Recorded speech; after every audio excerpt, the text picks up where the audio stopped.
جو world press freedom index کی جو رپورٹ آج جاری ہوئی ہے فریڈم ڈے پہ، اس میں پاکستان کی رینکنگ جو ہے وہ تھوڑی سی بہتر ہو گئی ہے، لیکن پاکستان جو ہے اس کو دنیا کے خطرناک ترین ممالک میں ابھی بھی شامل رکھا گیا۔ اس کی کچھ تفصیل میں آپ کو بتاتا ہوں کہ پاکستان جو ہے وہ صحافیوں کے لیے 5واں خطرناک ترین ملک قرار دیا گیا ہے آر ایس ایف کی لیٹسٹ رپورٹ میں، اور یہ کہا گیا کہ پاکستان میں گزشتہ 20 سال کے دوران 93 صحافیوں کو قتل کیا گیا ہے، اور 2022 میں پاکستان پریس فریڈم انڈیکس میں 180 ممالک کی فہرست میں 157ویں نمبر پہ تھا، اور 2023 میں پاکستان 150ویں نمبر پہ آ گیا۔ 7 درجے پاکستان کی رینکنگ بہتر ہوئی ہے۔ بھارت 2022 میں 150ویں نمبر پہ تھا، اور 2023 میں بھارت 161ویں نمبر پہ چلا گیا۔ بھارت کی رینکنگ 11 درجے نیچے چلی گئی ہے، اس میں ڈکلائن آیا ہے۔ لیکن جو فریڈم نیٹ ورک کی رپورٹ ہے، جو ایک پاکستانی ایک ادارہ ہے، اس نے یہ بتایا ہے کہ مئی 2022 سے مارچ 2023 تک پاکستان میں صحافیوں پر حملوں کے 140 واقعات ہوئے ہیں، اور پچھلے ایک سال کے دوران آزادی صحافت کی خلاف ورزی کی ماہانہ اوسط جو ہے وہ 13 واقعات ہیں۔ ایک مہینے میں 13 حملے ہوتے ہیں جرنلسٹوں پہ۔ 56 واقعات کے ساتھ دارالحکومت اسلام آباد پاکستان میں میڈیا کے لیے سب سے خطرناک ترین شہر ہے۔ پنجاب دوسرے نمبر پہ ہے، خطرناک ترین صوبہ ہے، اور سندھ جو ہے وہ تیسرے نمبر پہ ہے، اور اس کے بعد پھر کے پی کے کا نمبر آتا ہے۔ اور صحافیوں کو دھمکیاں دینے میں سیاسی جماعتیں پہلے اور ادارے دوسرے نمبر پہ ہیں۔ تو اور بھی اس کی ڈیٹیل ہے۔ اب مجھے یہ بتائیں محسن بیگ صاحب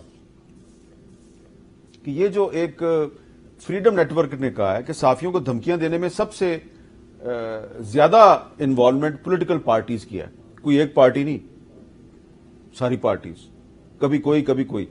یہ کیا اچیومنٹ ہوتی ہے کسی پولیٹیکل پارٹی کو آپ کی ٹرولنگ کر کے؟ میں دیکھ رہا تھا کل پرسوں ایک بہت لائر ہیں، پی ٹی آئی کے مشہور لائر ہیں، وہ آپ کی بھی ٹرولنگ کر رہے تھے۔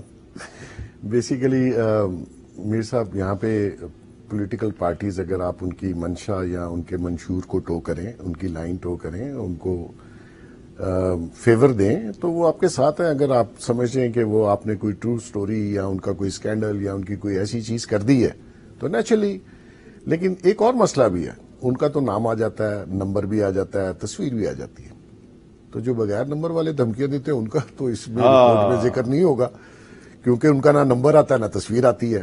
تو وہ میرے خیال میں پولیٹیکل پارٹی سے وہ چیز زیادہ ہے، اور اس کا کوئی سدباب نہیں ہے۔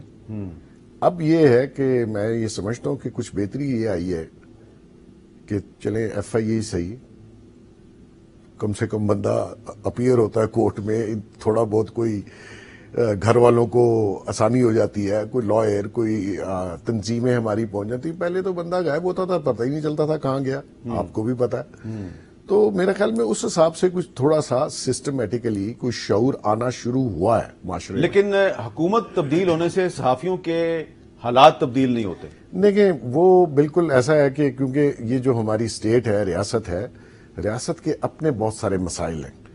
اب آپ کسی ایک محکمے کو یا ایجنسی کو مد الزام نہیں ٹھہرا سکتے، کیونکہ پورا سسٹم کولیپس ہو چکا ہوا ہے، اور اس کو بہتری کرنے کے لیے، اس میں بہتری لانے کے لیے بڑا ٹائم درکار ہے، اور اس میں ہم لوگوں کا بھی، ہمیں بھی اس میں بہت زیادہ پارٹیسپیٹ اور کام کرنا پڑے گا تاکہ اس میں بہتری آئے۔